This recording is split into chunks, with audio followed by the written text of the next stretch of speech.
Alright, so today we're going to be taking a look at the new Logitech wireless gaming mouse here, the G303 Shrouded Edition. Now let me be straight with you guys here for a short bit, right?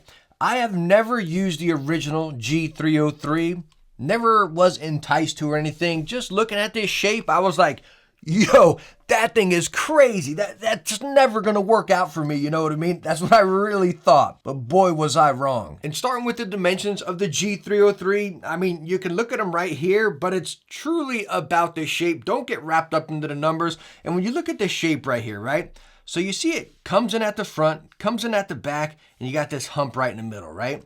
Now, that hump is definitely more towards the back, and it doesn't drop off by any means. It just kind of rolls back.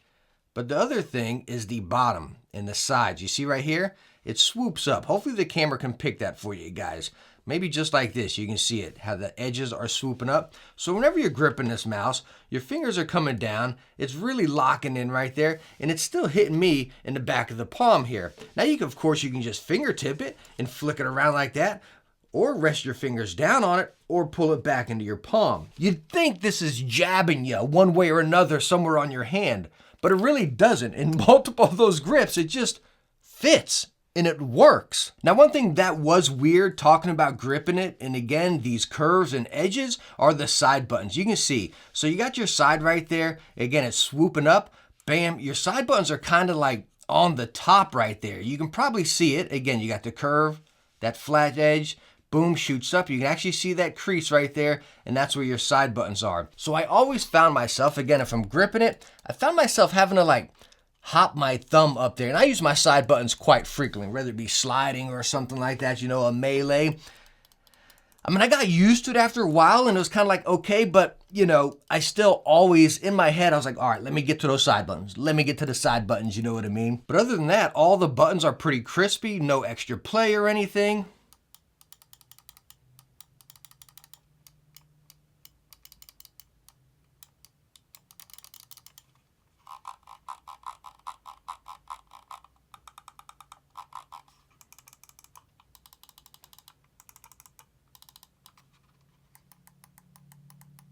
And as you're seeing there, the DPI button is nice and recessed. If you look at it flat like this, it's not sticking out. It's recessed just a hair right under there, so you're not going to accidentally press it. And I really love this smooth scroll wheel where you don't have any bumps on it or anything. It's just, it feels really nice, and it's really tactile as well, as you heard.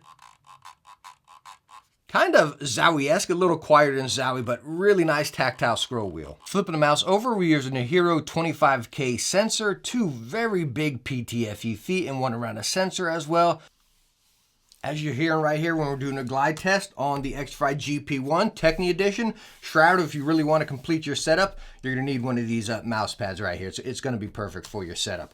But anyways, as you can hear, no dragging, no scratching, no nothing. Again, those feet are fantastic on this guy. You have your power button, and yes, it does charge by USB-C, as you can see right in there, and you get up to 140 hours with this. Now, as far as weight on a G303, without the dongle, and by the way, your dongle stores right in the back, you got like this little door, and it's pretty cool. I mean, it's in there tight, but you don't even got to push it all the way in.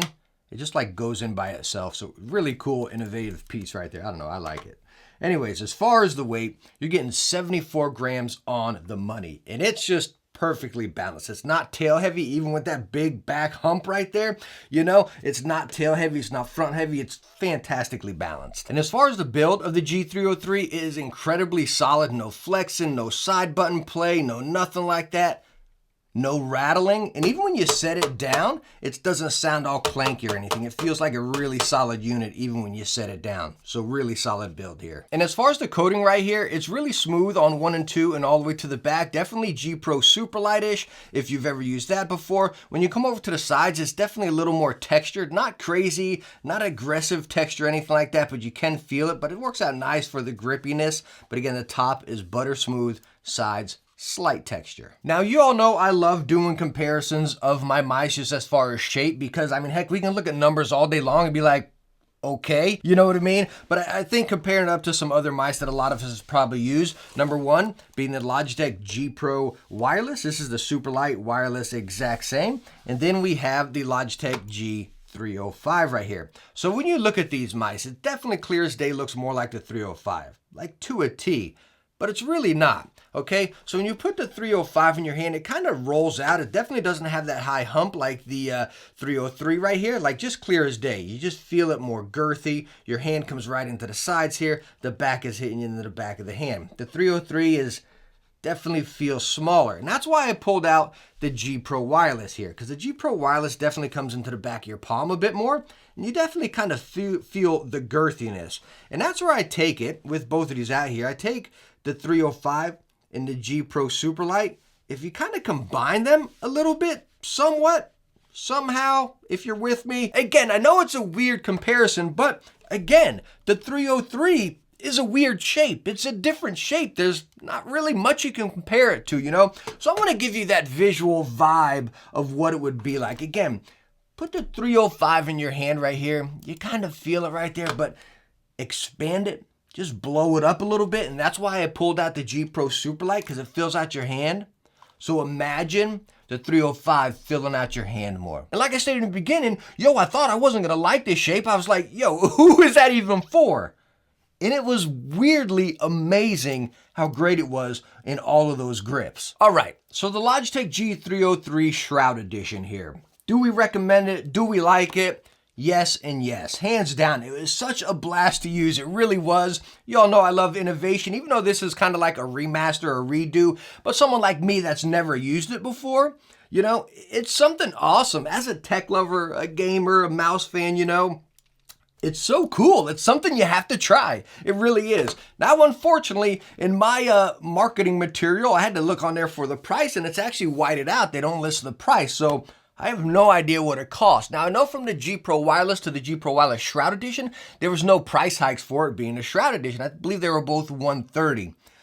And honestly, that's the price. Again, I don't know the price, so I'm just consumer guessing with you guys right here. I'd probably put this right at $130 as well. But all in all, thank you so much for stopping by watching this video. I hope you enjoyed it, and I hope I helped you out. If I did, hit that thumbs up, and don't forget to subscribe. Hope to catch you in the next one. Bye now.